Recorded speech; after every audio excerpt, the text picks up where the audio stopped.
அனைத்திந்திய அண்ணா திராவிட முன்னேற்றக் கழகத்தின் முன்னாள் எம்பி சி.வி. சண்முகம் அவர்களை அதிமுகவில் இருந்து நீக்க வேண்டும். தொண்டர்கள் வெளியிட்டுள்ள அறிவிப்பால் ஒட்டுமொத்த அதிமுகவின் நிர்வாகிகளும் அதிர்ச்சியடைந்து விட்டார்கள். இந்த இடைத்தேர்தலில் சி.வி. சண்முகம் அவர்களது பேச்சை கேட்டுத்தான் எடப்பாடி பழனிசாமி அவர்கள் இடைத்தேர்தலில் போட்டி இல்லை என்றும் தெரிவித்துவிட்டார். மேலும் வேட்பாளருக்கு பணத்தை செலவழிக்க எங்களால் முடியாது, எப்படியும் திமுக தான் வெற்றியடையும், தேவையில்லாமல் பணத்தை செலவிடுவதில் நஷ்டம்தான் ஏற்படும் என்பதற்கேற்ப சி.வி. சண்முகம் அவர்கள் எடப்பாடி பழனிசாமி அவர்களிடம் கூறியுள்ளார்.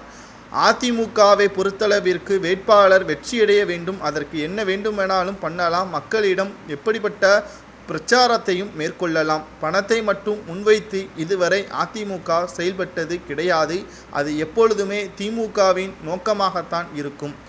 மக்களிடையே தற்பொழுது பணத்தை கொடுத்துதான் ஓட்டுக்களை அதிமுகவிற்கு பெற வேண்டும் என்றால் நிச்சயமாக அவர்கள் புரட்சித் தலைவர் எம்ஜிஆர் அவர்களது தொண்டர்களாக இருக்க மாட்டார்கள். இப்படிப்பட்ட சூழ்நிலையில் எடப்பாடி பழனிசாமி அவர்கள் இடைத்தேர்தலில் போட்டியிடுவதில்லை என்று கூறியது மிகப்பெரிய ஒரு வருத்தத்தை ஏற்படுத்தியிருக்கிறது என்றும் தொண்டர்கள் தங்களது கருத்துக்களை இணையதள பக்கத்தில் தெரிவித்து வருகிறார்கள். சி.வி. சண்முகம் பேச்சை கேட்டு எடப்பாடி பழனிசாமி அவர்கள் தவறான செயலை செய்து வருவதாகவும், இந்த இடைத்தேர்தலை பொறுத்தளவிற்கு அதிமுக போட்டியிடவில்லை என்று கூறியது வரலாற்றிலேயே மிகப்பெரிய ஒரு கரும்புள்ளியாகத்தான் பார்க்கப்படுகிறது. அதிமுகவின் ஆதரவாளர்கள் அப்போ யாருக்கு வாக்குகளை செலுத்த வேண்டும், அதையும் நீங்களே கூறிவிடுங்கள் என்பதற்கேற்பதான் தற்பொழுது செய்திகளும் நம்மால் பார்க்க முடிகிறது.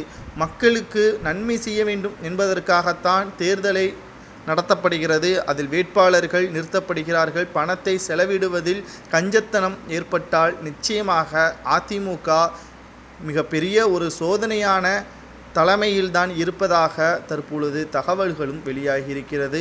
இதை ஏற்றுக்கொண்டுதான் ஆகணும். காரணம், எடப்பாடி பழனிசாமியை பொறுத்தளவிற்கு ஆட்சி அதிகாரங்கள் கையில் இருந்தபோது கூட மாவட்ட செயலாளர்களை கண்டுகொள்ளவில்லை, தொண்டர்களை கண்டுகொள்ளவில்லை. அவருக்கு ஆதரவாக இருக்கக்கூடிய அமைச்சர்களது ஆதரவை மட்டும் அவர் பெருமையாக நினைத்து கொண்டிருந்தார். இதன் காரணமாகத்தான் 2021 சட்டமன்ற தேர்தலில் தோல்வியடைந்ததும் குறிப்பிடத்தக்கது.